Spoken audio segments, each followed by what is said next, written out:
Hello again, I'm Robert Fithin, and a while ago I made a video about some classic albums that everybody seems to love, but I don't really like at all. I talked about how I didn't like Steely Dan's Asia, I don't really care for Bob Dylan's Nashville Skyline, I cannot stand Van Morrison's Astral Weeks, and of course, since it's a video that could have upset people, YouTube decided to go ahead and blow it up and put it on everybody's suggested list. So I thought in this video I would kind of turn that concept upside down and talk about some albums that I really like that most people don't really like at all. Now, I'm not going to be talking about albums that most people probably don't even know about that are great, like The Best of Don Williams Volume 3.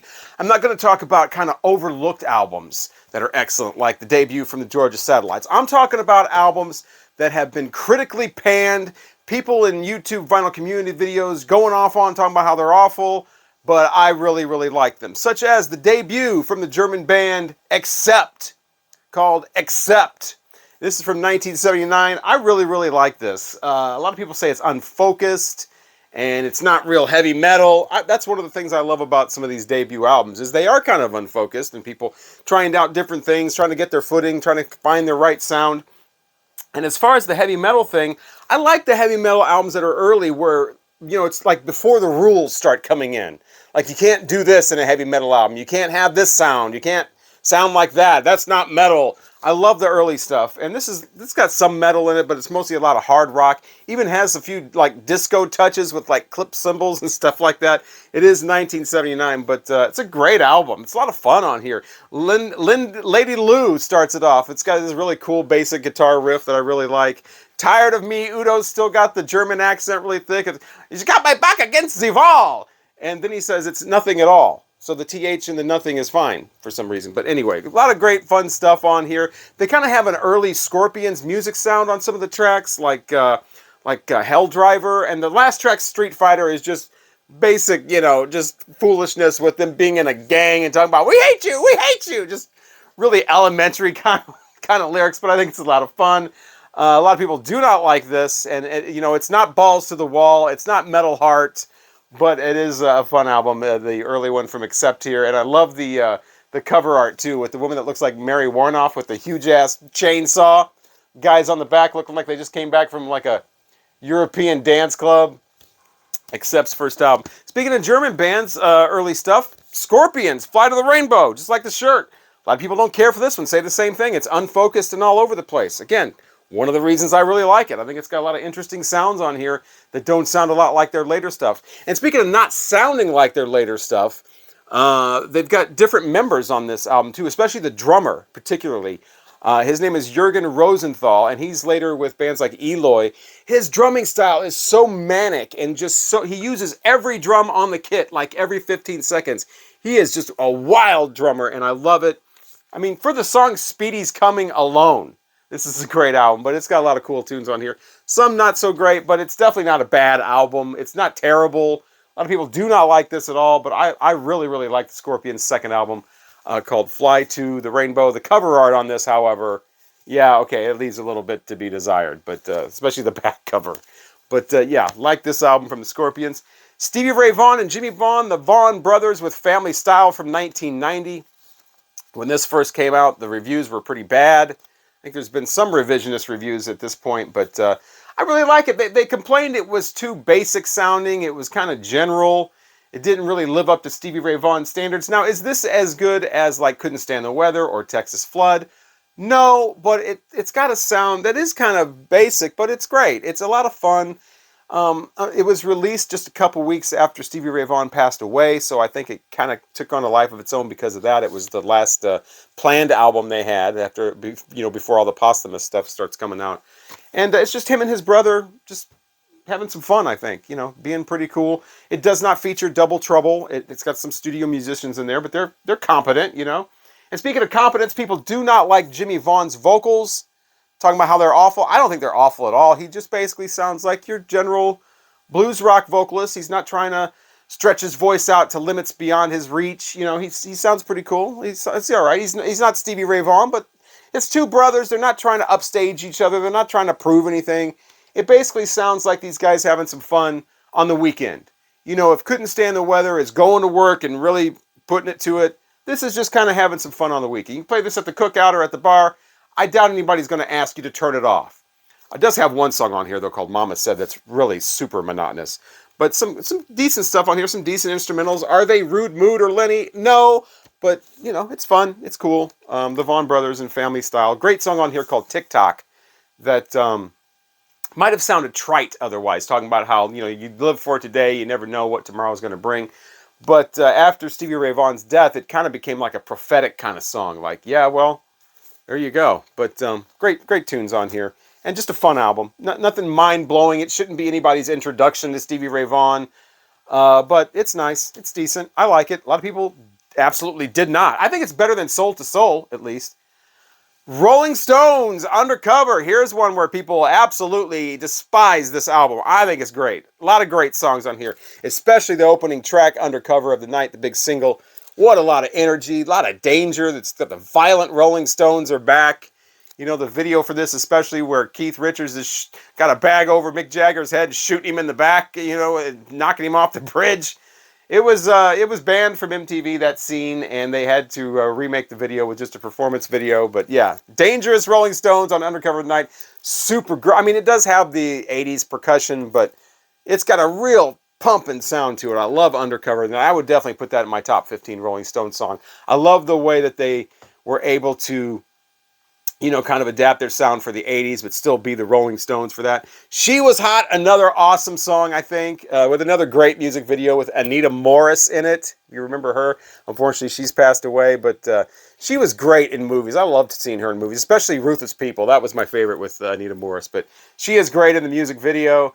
Another great song. Strangely enough, there's a verse in the music video. There goes the telephone, suddenly I feel alone. There's a sweet voice on the line. That is not in the album version for some reason. It's only in the music video and like the 12-inch single. I don't know why they did that, but anyway, She Was Hot. It's got a great 1-2 punch with those first two songs.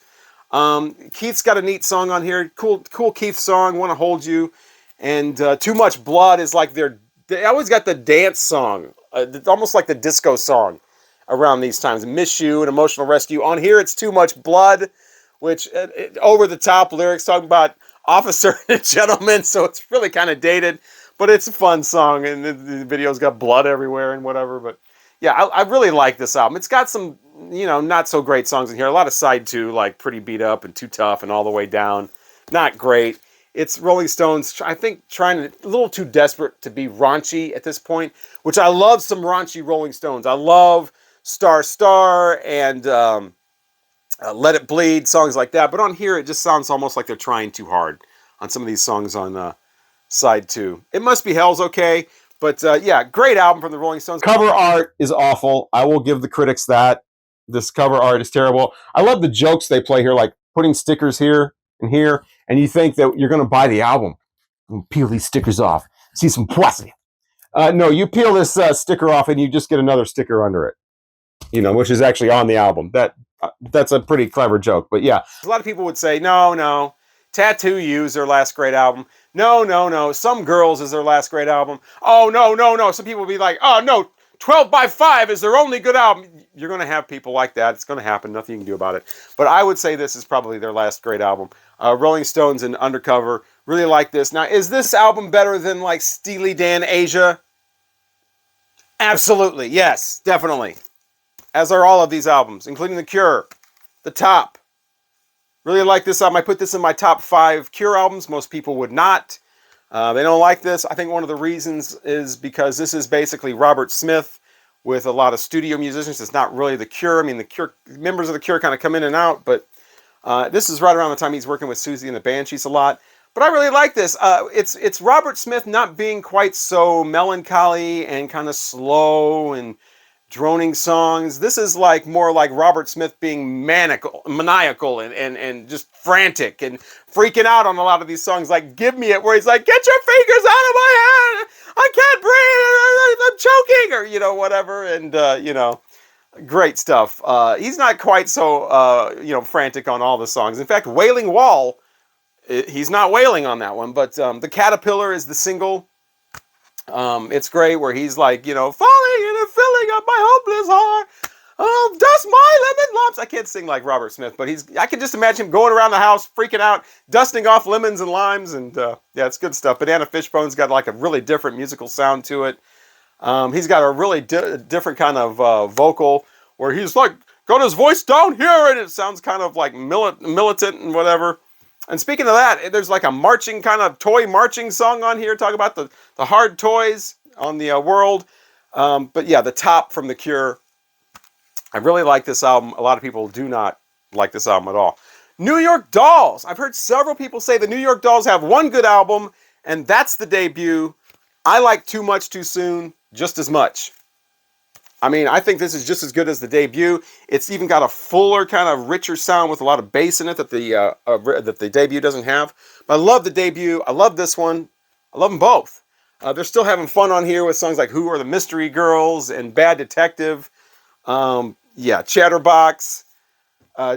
Yeah, great stuff from the New York Dolls. I don't understand the sentiment that they just have the one good album and it's the debut. I think this is great as well. If you love that debut and you've been hesitant to check this out because of the reviews or because of what people say in Vinyl Community videos, go ahead and check it out anyway. I think it's great. New York Dolls, Too Much, Too Soon. Grim Reaper, See You in Hell! Yeah.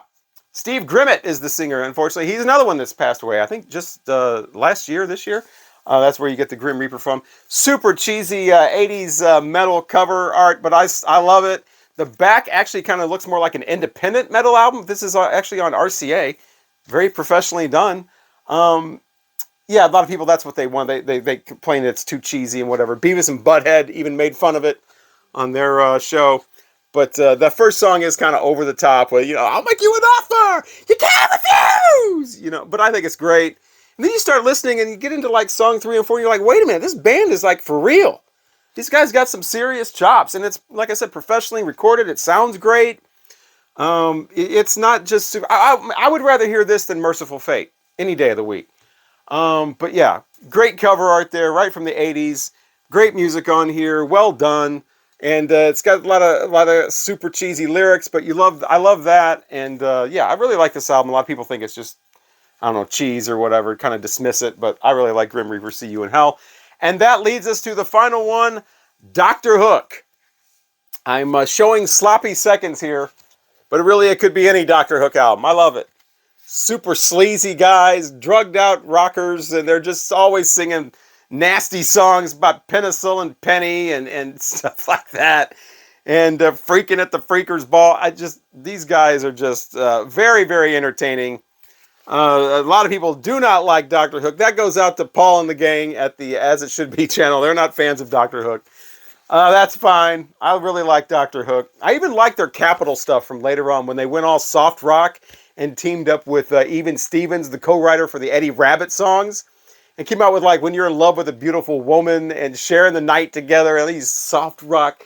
I just love the fact these super sleazy, rockers did the soft rock stuff and kind of fooled everybody. I feel like I'm on the inside of an inside joke, with those songs. And then they came right back to themselves later on with Baby Makes Her Blue Jeans Talk and You Make My Pants Want to Get Up and Dance. Just silliness like that. They're just silly. I love it. Shel Silverstein writing a lot of the earlier songs, the nasty songs. He had a second job writing children's books. But yeah, these guys, very outrageous. 7 guys in the band, and I'm sure at any given time, 3 of these guys probably had gonorrhea. That's fine. They're fun. Sometimes that happens when you're having fun in the 70s. Yeah, you listen to a group like Earth, Wind, and Fire, and you can hear the music, you can tell why there's so many members in the band, right?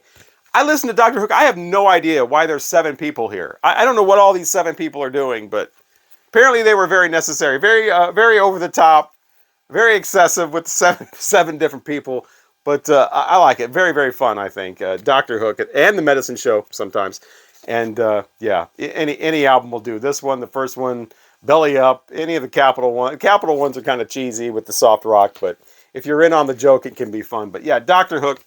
And I could show all kinds of other albums too that most people can't stand, don't like, dismiss, but I really like them, but I figured I'd keep the video relatively short. So what are some albums that you may like that everybody else doesn't like? Or if you just want to insult my musical tastes, now's your chance showing these albums in the comment section. Once again, I'm Robert Fithen, and thanks for watching.